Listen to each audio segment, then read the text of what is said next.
کنارم هستی و اما دلم تنگ میشه هر لحظه. خودت میدونی عادت نیست، فقط دوست داشتن محضه. کنارم هستی و بازم بهونه هامو میگیرم، میگم با چقدر سرده، میام دستاتو میگیرم. یه وقت تنها نری جایی که از تنهایی میمیرم.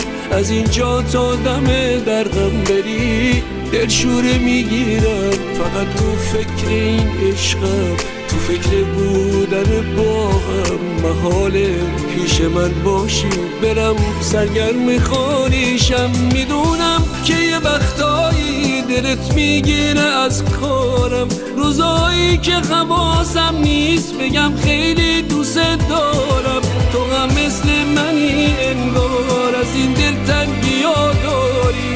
تو هم از بس منو میخوای، یه جورایی خدازاری، یه جورایی خدازاری.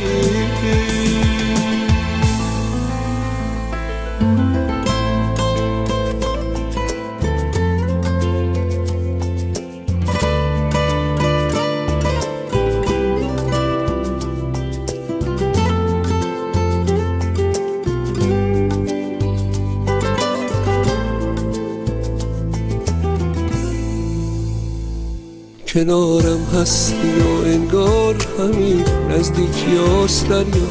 مگه موهاتو وا کردی که موجش اومده اینجا؟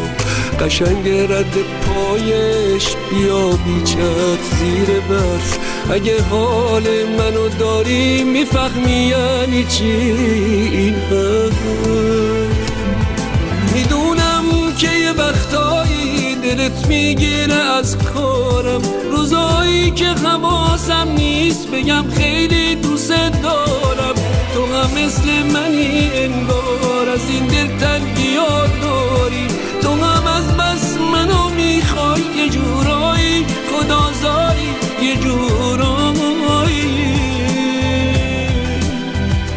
خدازاری.